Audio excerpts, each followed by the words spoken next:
Marwadi university మంచి భవిష్యత్తు కోసం తెలుగు విద్యార్థులు ఇష్టపడే యూనివర్సిటీ. కాల్ 9059052378 9059052379.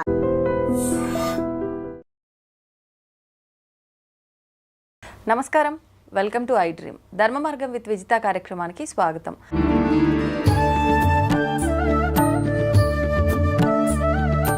నమస్కారం గురుగారు. నమస్కారం మా విజిత. గురుగారు, కనకదార స్తోత్రం ఈ మధ్య కాలంలో ప్రతి ఒక్కరు కూడా అంటే ఏం చేసినా కూడా మాకు ఫలితం లేదు అని పూజలు ఇలాంటి పక్కన పెట్టి స్తోత్ర పారాయణల వైపు ఎక్కువగా మొగ్గు చూపుతున్నారు. అలా చూసుకుంటే కనకదార స్తోత్రము అనగానే కనకదార అంటే మనకు బంగారం వర్షం, ధనమే వర్షంలో కురుస్తుంది అని చెప్పి ఇది ఒక నమ్మకం అయిపోయింది. అంటే అలా కురుస్తుంది అని చెప్పలేం, కానీ అసలు ఏంటి మనం అర్థం చేసుకునేది కరెక్టేనా? ఈ కనకదార స్తోత్రం యొక్క వైశిష్ట్యం ఏంటి? అది చేయటం వల్ల మనకి ఎటువంటి ఫలితం ఉంటుందో తెలియజేయండి. కనకధారాస్తవము అనేటటువంటిది జగద్గురు అయినటువంటి ఆదిశంకరాచార్యులు వారు ఆయన లక్ష్మీ అమ్మవారిని ఉద్దేశించి చేసిన స్తోత్రం. అయితే భక్తులు మనందరము నమోస్తు విష్ణువల్లభాయై, నమోస్తు కృష్ణవల్లభాయై అని ఉంటాయి మంత్రాలు, చాలా బాగుంటాయి అవి. అయితే జగద్గురు ఆదిశంకరాచార్యులు వారు చిన్నప్పుడు కాలడి అని కేరళలో గ్రామంలో పుట్టారు. పుట్టిన తర్వాత ఆయన వాళ్ళ అమ్మని సన్యాసంకి దీక్ష ఎలాగో ఒప్పించుకొని తర్వాత ఫస్ట్ మధ్యాహ్నం 12 గంటలు అయ్యేసరికి భిక్షకు వెళతారు. ప్రతిరోజు భిక్ష ఒక్కసారి అడగాలి సన్యాసి అనేవాడు.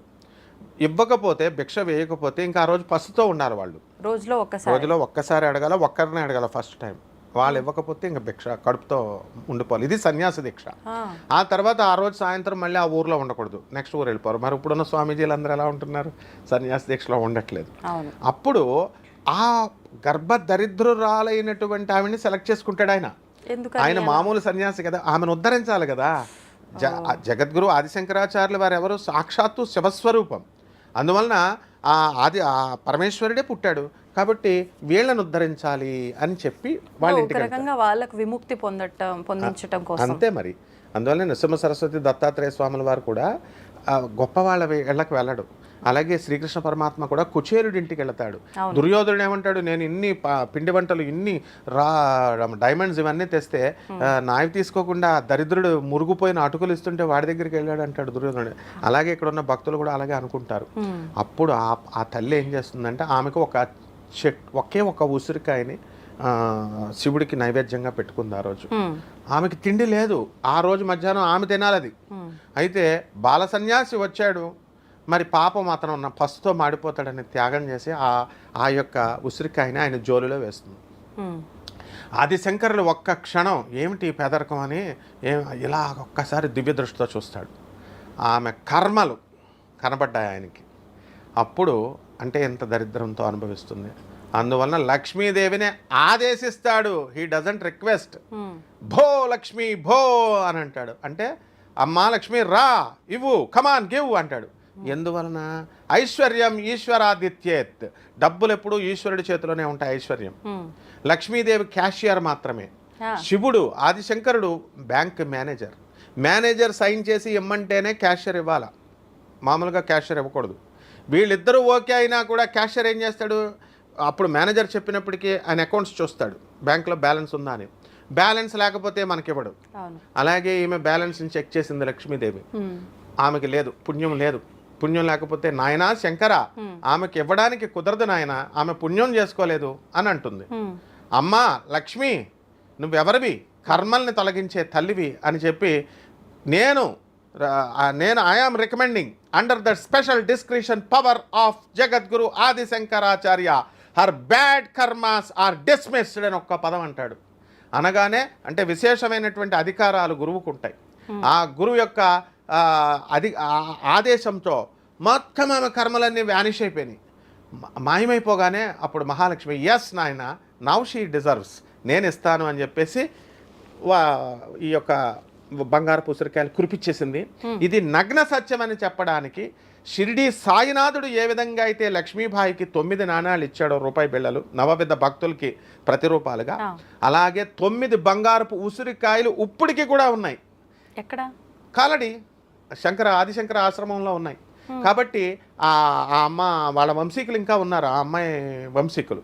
కాబట్టి ఇది చరిత్ర, not an epic, not a cock and bull story.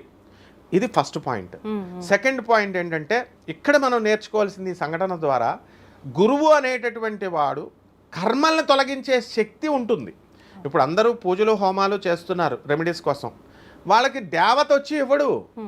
దేవత హీ డజంట్ ఇంటర్ఫియర్. దేవుడు ఎప్పుడు ఇంటర్ఫియర్ అవ్వడు. నేను కృష్ణుడు చెప్పాడు, నాకు ఎవరి మీద ద్వేషం లేదు, ఎవరి మీద నాకు కోపం లేదు, నేను పక్షపాతిని నిష్పక్షపాతంగా ఉంటానన్నాడు. But who then interferes? గురువు ఇంటర్ఫియర్ అవుతాడు. ఆ గురువే ఆదిశంకరుడు, ఆ గురువే శ్రీకృష్ణుడు, ఆ గురువే దత్తాత్రేయ స్వాముల వారు. అందువలన ఆ యజ్ఞం చేసినటువంటి ఫలితాన్ని గురువు తీసుకొచ్చి ఫలితాన్ని ఇస్తాడు. అందుకే గురువు ద్వారా మంత్రోపదేశం చేసుకోమని అంటారు, అది అర్థం అందులో.